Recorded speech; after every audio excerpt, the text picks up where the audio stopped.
Hi there, welcome to the Behaviour Ninja channel on YouTube. This is the one-stop channel for anybody, teachers, youth workers, care home staff, anybody who wants to be as good as they can be at managing the challenging behaviour of young people. Doesn't matter if you are on the initial teacher training route or if you're a veteran teacher. If you are worried about behaviour in your classroom setting, then this is the channel to be on. My name's Dave, I work at Consuloed Education. And I'm also the creator of the Behaviour Ninja app, this little chap peeking around my corner here. There'll be links below if you want to look at those things, my website and the app, which is available on Apple and Android. I'm going to talk to you today about a technique called Secret Student. Now, Secret Student, the first time I saw it, I think many years ago, was on Teachers TV. It's a fantastic technique. I use it in all settings, primary, secondary, special. I've used it personally with lots of very challenging young people, including children with social, emotional, mental health issues and what we used to call emotional behavioural difficulties. Works with them too.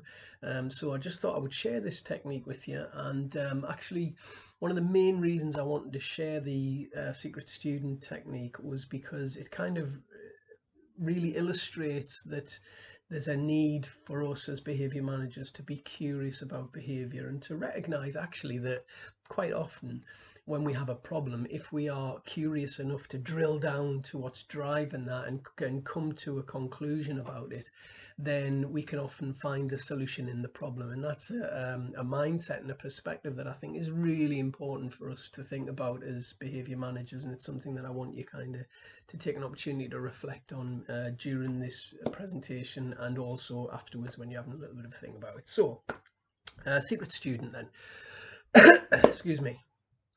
First of all, the idea is that Secret Student will tackle issues of peer influence. Now, peer influence is something that we are very aware of in classrooms, and of course you could have a group that you are working with that has dominant characters, individuals or groups within that class, and as a result of that, because they behave in a negative way, let's say, other people in the class are influenced by that, and therefore they make behavior choices that you might find disappointing and frustrating and so on. So we become curious about that behavior, we drill down, and more often than not we find that the function of that behavior is driven by the fact that children care what other children think about them, and therefore peer influence in that setting is resulting in and manifesting itself as negative behavior in your classroom. So we've analysed that. We don't just look at the behaviour and say, my God, this class is out of control, this group is unteachable, and all the kind of really unhelpful, emotive things that can come up from those situations. Instead of that, we've drilled down, we've decided, you know what, the reason why this happens is because they care what each other thinks. That is a problem, it's also a solution, and that's the way we need to think about it. And that's why I think the Secret Student technique is such a useful technique to share with you guys and to think about, and for you guys to consider adopting in your setting. Now, for those of you that work with lots of different classes, I wouldn't suggest for a minute that the first time you fly with Secret Student you try it on the absolute toughest group you've got. That would be crackers. Definitely don't do that. Pick a middle of the road, slightly challenging group, a group that you need to work that little bit more with, and get it right with them first, embed it, believe in the technique, and then you can choose to be able to use it with the tougher groups with a lot more confidence. So how does Secret Student work? Okay, well, it's pretty straightforward. What I'm going to say to my group in the classroom, and I should say actually this, will work equally with primaries where you've got the group all day as it will with a group that maybe you've got 4 or 5 times in a week. Anyway, what I'm going to say to the group is, and I'll have explained how Secret Student works. Okay, one of you guys is Secret Student in here. If that person, who I'm not going to name at this point, behaves exactly as I would expect them to, and I've already set out my expectations and my parameters around behaviour and trained them to those techniques. If that person behaves as I expect them to, then they will earn some sort of reward, or something that's incrementally building up to a reward. You know, it could be marbles in a jar in a primary school. Um, in secondary schools in the past, I've used a technique that I first saw in a Bill Rogers book called Cracking the Hard Class, which was a series of arrows that I had on a board, and I would colour those arrows in when I got to the end. I got the free lesson of my choice. So something like that, I might have coloured maybe 2 or 3 arrows in a lesson if they were particularly good, and if Secret Student did what was expected of them. So yeah, I'm saying to the class, if Secret Student behaves exactly as I expect, then that person will earn something, steps towards a reward at some point. We can argue endlessly about rewards and whether we should use them, and I know some people don't like them, and I know some people who find them very effective. So let's just assume that you're working with that, but if not, then you can find something else that has value for the group to work towards.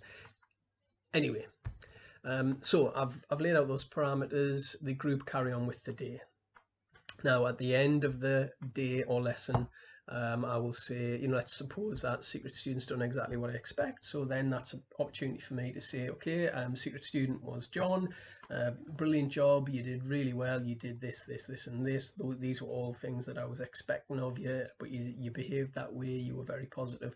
I'm letting them know the things he got right, because in my classroom, positivity is important. You get more of the thing you focus most on. I'm going to focus on the positives. Okay, so yeah, here you go. I'm going to colour in 2 or 3 of the arrows. I'm going to put 3 or 4 marbles in the jar, whatever that is. It doesn't really matter. Okay, and of course that student takes a bit of a boost. You know, they feel pretty positive about what they've done. They've contributed something towards the greater good for the entire group. So the rest of the students will hold them in slightly higher regard, perhaps, than they previously did. So it works really well for kids with low self-esteem, for example, or who are, you know, struggling socially within the group. And so, you know, lots of positives come from that.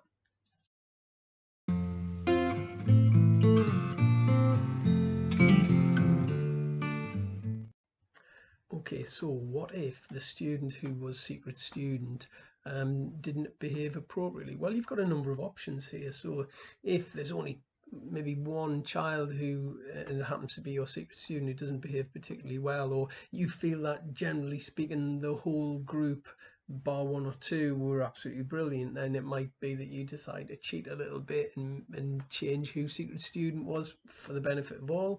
It might be that you decide, using your professional judgment, that actually no, this is one of those occasions where I need to, you know, stand firm, and that, you know, that is down to professional judgment and knowing the kids, and you know, I can't say when that's right or wrong. You will know that far better than me, because I don't know your kids. But anyway, let's decide that, you know, Secret Student didn't make the behavior choices that we would expect in our classroom. Okay, not going to name that person. That makes no sense whatsoever. Instead, what I am going to say is, well, you know, unfortunately, Secret Student didn't manage to behave in the way that we would expect. That's a glitch, guys. You were great last lesson. You were great the lesson before. I'm sure you're going to be great in tomorrow's lesson. Let's just see this as a bit of a hiccup. Let's make sure that we work really hard to get it right for tomorrow. Okay, so I haven't named the person, and I've also kind of wrapped a lot of positivity around it about my, you know, certainty that the behavior is going to be better next time, and this is just a glitch. But effectively, what that does is it puts the all of the students in a position where they reflect on their own behavior, and if it wasn't great, they have to think, you know, was that me? Did I cause that to happen through my behavior? Was I a Secret Student? And as a result of my behaviour, have we missed out on something that we really want and care about and value? And you know, that gives a child an opportunity to reflect on that behaviour and think about how they're going to get it right next time. We don't need to be naming and shaming or any of that stuff. We also don't need to have any children shouting at each other across the classroom. We need to discourage that sense of, I bet it was you, I bet it was you. That's part of the rules when we set out our initial explanation of Secret Student, that those things are non-negotiables. They don't happen in our classroom. So yeah, you've got a situation where every student in the class whose behaviour is questionable is questioning it and looking to do it better next time. So that influence of their peers has become something that heads towards improved behaviour choices, you know, more positivity. So that's a really kind of useful way to go.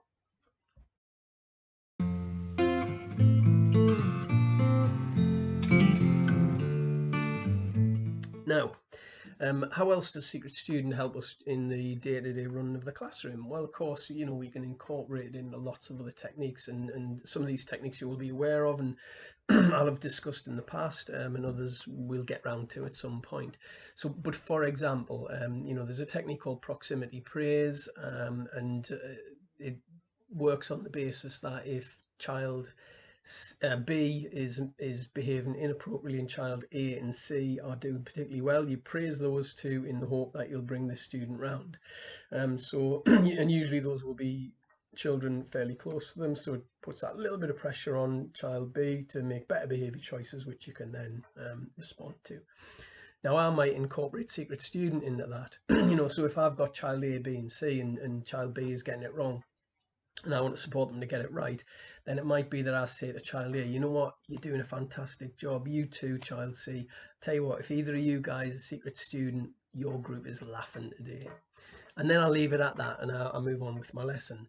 Now, child B, hopefully, not always, but the vast majority of the time, child B will put a little bit of effort in because they'll realise what's going on there. And then that's my opportunity to catch them and praise them too at the point where they get it right. I've incorporated Secret Student into that. It might be that I'm walking around the room and maybe the noise level is a little bit higher than I would like, and it's starting to just get to that point where it could get out of control. And I might decide at that point to say, guys, I'm just listening out for Secret Students, see if they're managing the noise level at the volume that I expect. Thank you.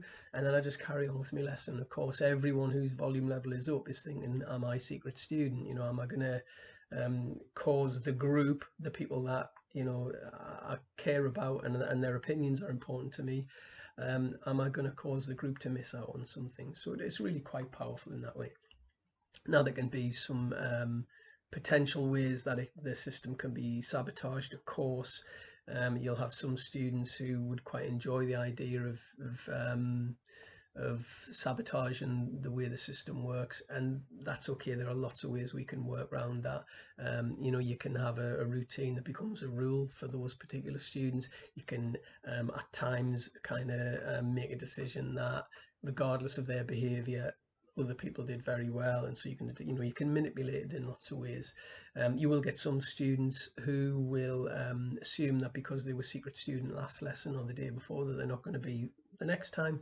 That's really easy to solve early on in the process. Have the same student, a Secret Student, 2 days or 2 lessons in a row, and that kind of nips that in the bud, and any potential for kids to think, oh well, I don't have to worry too much about my behaviour right now.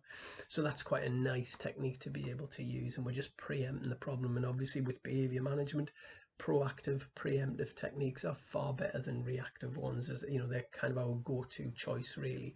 Rather than letting something go wrong and dealing with it, it's much better to not let it go wrong in the first place. You will get some students who will really struggle. Children with special educational needs of certain kinds will struggle. For example, you might get a kid who's hyperactive and impulsive and doing their absolute best and sweating blood trying to get everything right so that they can show that their behaviour was appropriate that day, even if they don't know that they're Secret Student. And of course, at that point, when you see that level of effort going in, it might be that you decide to manipulate the system slightly and just pretend that that student was Secret Student, even though they weren't originally in your thoughts. And that's absolutely fine. We are educators, we're teachers, and so we're allowed to manipulate the system for the good of the kids. So that's something to think about. So yeah, that's Secret Student as it works in a nutshell. I've no doubt you'll have some questions and thoughts and maybe concerns about it, and of course you'll have my email below and you can comment below and I'll certainly reply to that. So if there are any worries about it, please just let me know. It's a cracking technique, and I've seen it work effectively with year 2 and year 3 kids, and I've seen it work effectively with 16-year-old car thieves. So it is a great technique to have a go at. So yeah, please do ask any questions you need. I do produce a help sheet for the Secret Student technique and how you can adapt it for primary and secondary and so on.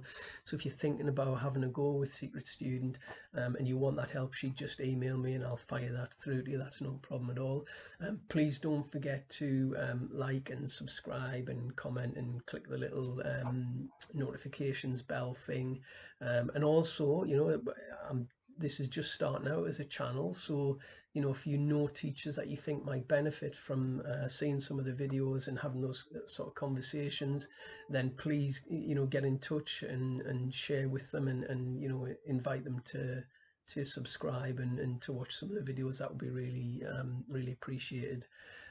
So yeah, and of course, take a look at the app again, link below. You might decide that, you know, the app's something that you want to look at too. I'll stop there. Thanks very much for listening through the end of the video. Take care with your future work in classrooms, and keep yourself safe, and remember that when it comes to behavior management, absolutely everybody can do it. Okay, take care.